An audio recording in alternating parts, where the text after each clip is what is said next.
today we're going to make the triple fishtail bracelet. It looks kind of similar to the triple single, but a lot thicker and durable. So first you're going to want to make sure that you have 4 colored rubber bands. Now I've already started placing my 2, so I only have 2 on here. So the first thing you are going to do is make sure that your loom, all the pegs are parallel to each other. And you're also going to need 4 C-clips for this as well. So grab one of your colored rubber bands, grab 2 at a time, place from the first peg to the next peg, and then you're going to grab 2 rubber bands, peg to the next peg. 2 rubber bands at a time is what really makes this bracelet unique. So 1 peg to the next. Now keep on grabbing 2 rubber bands and putting from 1 peg to the next throughout the loom. I'm going to pause the video here and you can rewind to see how to do this again. Okay, now that you have placed your 2 rubber bands at a time across the entire loom, you are ready to do your next set of rubber bands. So grab your color, your 4th color. Now this color, it helps if it is a clear or lighter color, but you can use any color you want. I like to use lighter because you can barely see it in the background. So just do 3 pegs across, and you're going to start off with the first one, 3 pegs across, 1 across, and 1 and across. Keep doing this throughout the loom.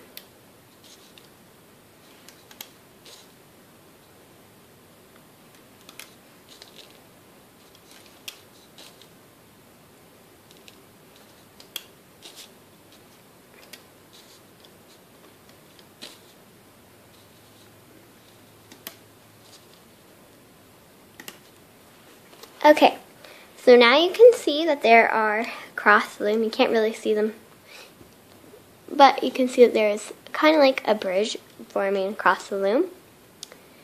And now what we're going to do is we are going to loop the rubber bands. So you're going to flip your loop around to where the arrow is pointing towards you. And so grab your first rubber bands. You're going to pull away your bridge and loop onto the next peg, and then pull back and loop to the next peg. So you're going to see that you have your bridge here. You can pull it back from the middle and then just grab the bottom pegs, bottom 2 rubber bands.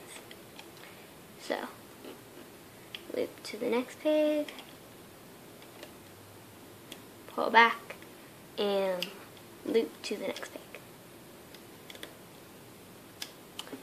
You are going to continue this throughout the loom. So each row, you're going to have them raindrop shape. And by the time this is done, this should look like a rectangle. Going to fast forward from here, again rewind to see how this is done again. If they are not forming a teardrop shape, you have done something wrong and need to go back, because when the teardrop shape is formed, it is getting tightened, and if you do not have the teardrop shape formed, it is likely that it did not get tightened enough and will not form the shape that you are looking for. Now for these 2 end pegs, it might be hard to loop because it might pop up since you don't have the support. Now just grab it like you normally would and just put it on there. It's simple as that. So if it falls off, just hook it back on. It is a little trickier, but all you have to do is it should look like that, so that's and it will continue to look like the teardrop shape like this one did. And you can see how there is a rectangle at the bottom. When you see that rectangle, you know that you are doing the right thing, and teardrop shapes. Now I'm going to continue up this side of the loom. Okay, so now that you're done looping, you should see the rectangle at the bottom again. You can't really see it because mine are clear, but it should form a rectangular shape, and they should be raindrop shapes with all the way through the loom. Now here's the part that is kind of tricky.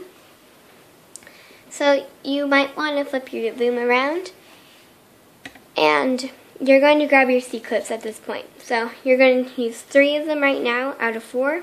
So first, you're going to go from the side, and you're going to hook it through these 2 rubber bands.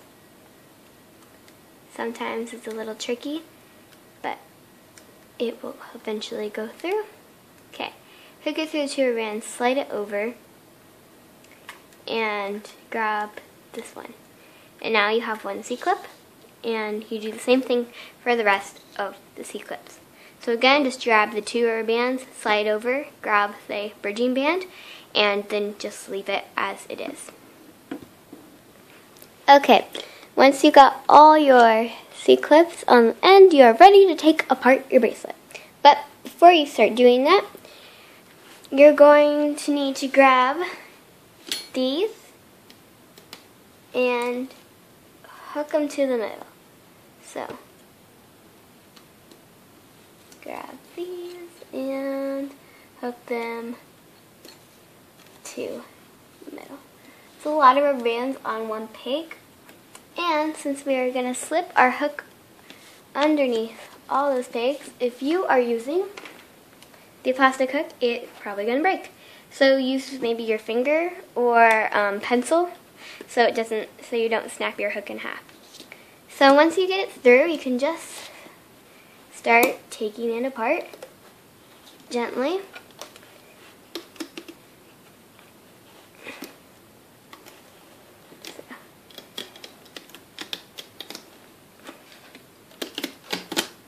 And there you have your bracelet. Now we need to make our extension to make it fit on your wrist. So I am going to need at least 7 rubber bands. You probably will need 6 to 7 if you have a normal size wrist. If this is for a younger person, maybe 3 or 4. So I'm going to grab my rubber bands, and you need to do this to where the arrow pointing away from you. So grab your 1, 2, 3, and 6 will do too.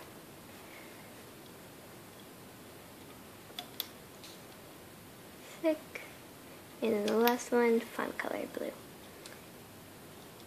7. Now turn your loom around to where the arrow is pointing towards you.